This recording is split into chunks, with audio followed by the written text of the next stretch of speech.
নমস্কার, ববিস ফিউশনের আমার সকল দর্শক বন্ধুদের স্বাগত।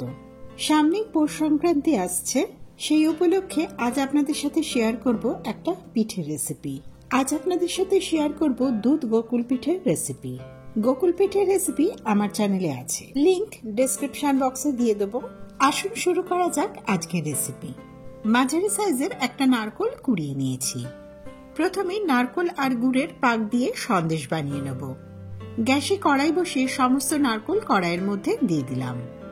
একটা মাঝারি সাইজের কোড়ানো নারকোলের জন্য 200 গ্রাম খেজুরের গুড় দিলাম। গ্যাস লো টু মিডিয়াম ফ্লেমে রেখে সমানে নাড়াচাড়া করব, যাতে কড়াইয়ের নিচটা ধরেও না যায় আর সমস্ত একসাথে মিশেও যায়। এইভাবে নাড়াচাড়া করতে করতে যখন দেখবেন গুড় নারকোল সমস্ত একসাথে মিশেও গেছে, নারকোলের এই পাকের মধ্যে কোনো রকম জলো ভাব নেই, একটা চিটচিটে ভাব এসছে, নারকোলের এই সন্দেশ একদম তৈরি। আলাদা পাত্রে তুলে রাখবো। আমি আর আলাদা কড়াই নিলাম না, ওই কড়াইয়ের মধ্যে দুধ ঘন করবার জন্য 1 লিটার লিকুইড দুধ নিলাম। এখানে আমি আমুল তাজা ব্যবহার করেছি, আপনারা যে কোনো লিকুইড দুধই ব্যবহার করতে পারেন। দুধ যাতে তাড়াতাড়ি ঘন হয় সেই জন্য 1/2 কাপ কনডেন্সড মিল্ক দিলাম।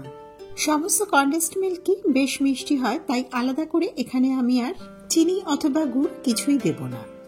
কনডেন্সড মিল্ক দুধের মধ্যে খুব ভালো মতো মিশিয়ে নিলাম।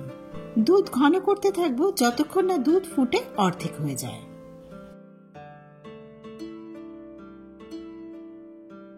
দুধ ফুটে অর্ধেক হয়ে গেছে, এবার গ্যাস অফ করে দেবো। এবার যাব নেক্সট স্টেপে। দুধ আর ময়দা মিশিয়ে একটা ব্যাটার বানিয়ে নেব। এখন আমি 10টা গোকুল পিঠে বানাবো। 10টা গোকুল পিঠের জন্য 4 টেবিল স্পুন ভর্তি ভর্তি ময়দা নিলাম। খাবার সোডা নিলাম 1 চিমটে, আর নিলাম 4 টেবিল স্পুন লিকুইড দুধ। দুধটা এখানে আছে নর্মাল টেম্পারেচারের। দুধ ফুটিয়ে এখানে আমি ঠান্ডা করে নিয়েছি। যতটা সম্ভব লিকুইড দুধ আর ময়দা একসাথে মিশিয়ে নেব। ব্যাটার বানানোর জন্য একসাথে বেশি লিকুইড দুধ কখনোই দেবেন না, তাহলে ব্যাটার পাতলাও হয়ে যেতে পারে, আবার দলা পাকিয়ে তো যাবেই। আবারও 2 টেবিল স্পুন লিকুইড দুধ দিয়ে ভালো মতো মিশিয়ে নিলাম। ব্যাটারটা দেখতেই পাচ্ছেন বেশ ঘন হয়েছে। গোকুল পিঠে বানাবার জন্য এইরকম ঘন ব্যাটারই প্রয়োজন। এতক্ষণে নারকোল আর গুড়ের এই মিশ্রণটা অনেকটাই ঠান্ডা হয়ে গেছে। কিছুটা পোর্শন নিয়ে প্রথমে এইভাবে গোল করে নেব, তারপর সামান্য একটু চ্যাপ্টা করে নেব। আপনারা যেভাবে নারকোল নাড়ু বানায় সেইভাবে 2 হাত দিয়ে গোল করে সামান্য একটু চেপে গোলাকার সন্দেশের আকারও দিতে পারেন। এই একইভাবে সমস্ত নারকোলের সন্দেশগুলো বানিয়ে নিলাম। গোকুল পিঠে ভাজবার জন্য গ্যাসে কড়াই বসিয়ে পরিমাণ মতো সাদা তেল দিলাম। তেল কিন্তু এখানে কখনোই ধোঁয়া ওঠা গরম করবেন না। এবার আমি ময়দার ব্যাটারের মধ্যে একটা নারকোলের সন্দেশ দিলাম। একটা চামচের সাহায্যে উল্টে পাল্টে পুরো ব্যাটার নারকোলের সন্দেশের গায়ে মাখিয়ে নিলাম। ওই চামচের সাহায্যে ব্যাটারের গোলায় ডোবানো সন্দেশ কড়াইয়ের মধ্যে দিয়ে দিলাম। এক এক করে 6টা সন্দেশ ব্যাটারের মধ্যে ডুবিয়ে কড়াইয়ের মধ্যে দিয়েছি। গ্যাস এখন লো মিডিয়াম ফ্লেমে রেখেছি। মিনিট 2 রান্না করবার পর এক এক করে সমস্ত গোকুল পিঠেগুলো উল্টে দেবো। এইভাবে গোকুল পিঠেগুলো সামান্য লালচে করে ভেজে নেব। ফার্স্ট ব্যাচের গোকুল পিঠেগুলো ভাজা হয়ে গেছে, এবার এক এক করে তেল ঝরিয়ে তুলে নিলাম।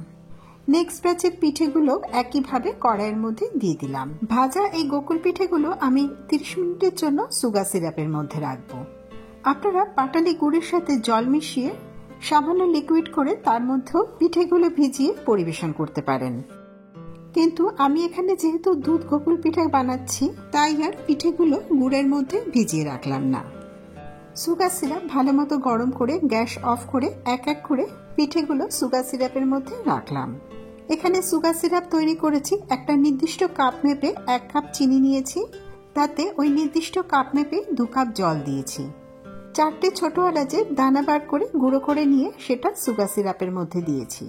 এতে সুগার সিরাপের মধ্যে খুব সুন্দর একটা গন্ধ বেরোয়। চাপা দিয়ে রাখলাম 30 মিনিটের জন্য। মাঝখানে একবার সমস্ত পিঠেগুলো উল্টে দিয়েছি সুগার সিরাপের মধ্যেই।